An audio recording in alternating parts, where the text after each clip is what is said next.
Hello नमस्कार। स्वागत है आपका गाथा विद सुनील में।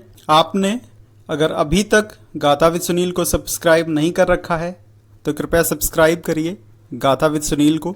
उर्मिला ने 14 वर्ष तक लक्ष्मण जी से दूर रहकर क्या किया था? राजा दशरथ के तीसरे पुत्र थे लक्ष्मण। उनकी माता का नाम था सुमित्रा।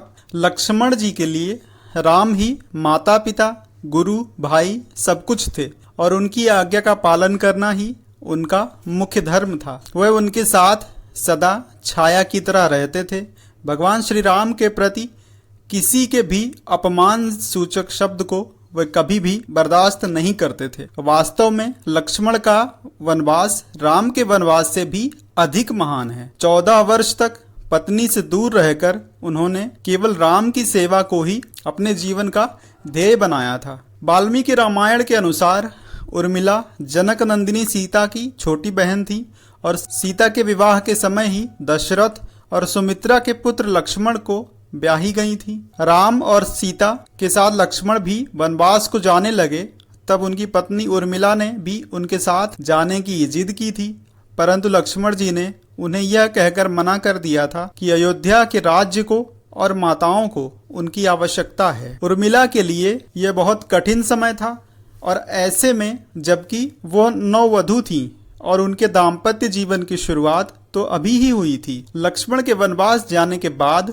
उर्मिला के पिता अयोध्या आए और उर्मिला को मायके चलने का अनुरोध करने लगे ताकि मां और सखियों के सानिध्य में उर्मिला का पति वियोग का दुख कुछ हद तक कम हो सके। परंतु उर्मिला ने अपने मायके मिथिला जाने से इनकार करते हुए कहा कि पति की आज्ञा के अनुसार पति के परिजनों के साथ रहना और दुख में उनका साथ ना छोड़ना ही अब उनका धर्म है। यह उर्मिला का अखंड पतिव्रत धर्म था। जब लक्ष्मण जा रहे थे तब इन सबसे विकट क्षणों में भी उर्मिला आंसू ना बहा सकी, क्योंकि उनके पति लक्ष्मण ने उनसे एक और वचन लिया था कि वह कभी आंसू नहीं बहाएंगी, क्योंकि अगर वह अपने दुख में डूबी रहेंगी तो परिजनों का ख्याल नहीं रख पाएंगी। अब प्रश्न ये उठता है कि लक्ष्मण अपनी पत्नी उर्मिला से 14 वर्ष तक दूर रहे तो उर्मिला ने इस दौरान क्या क्या किया था? इस संबंध में एक कथा पढ़ने को मिलती है। कथा यह है कि रावण के पुत्र मेघनाद को यह वरदान प्राप्त था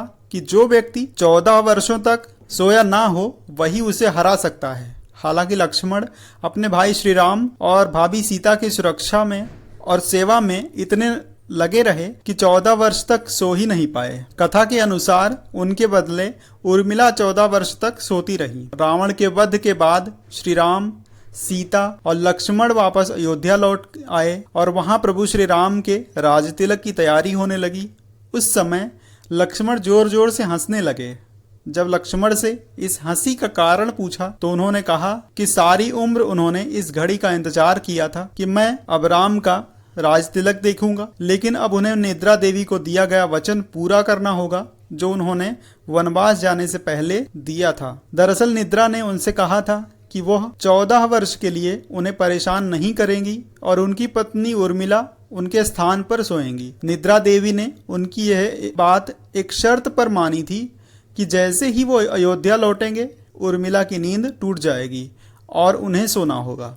लक्ष्मण इस बात पर हंस रहे थे कि अब उन्हें सोना होगा और राम का राजतिलक वो नहीं देख पाएंगे। उनके स्थान पर उर्मिला ने यह रस्म देखी थी। लक्ष्मण के उर्मिला से अंगद और चंद्रकेतु नामक 2 पुत्र थे तथा सोमदा नाम की एक पुत्री थी। एक अन्य कथा अनुसार लक्ष्मण जी की विजय का मुख्य कारण उर्मिला का पतिव्रत धर्म था। मेघनाद के वध के बाद उनका शव श्री राम जी के युद्ध शिविर में रखा हुआ था।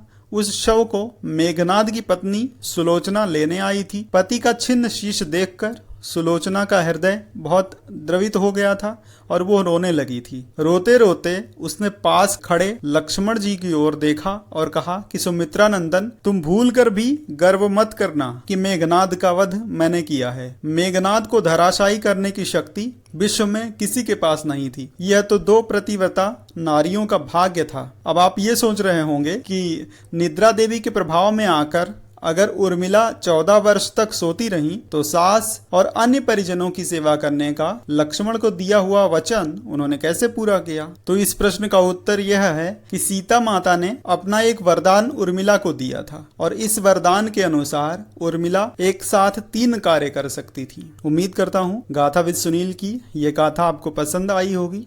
अगर पसंद आई है तो कृपया गाथा विद सुनील को सब्सक्राइब अवश्य करें। धन्यवाद।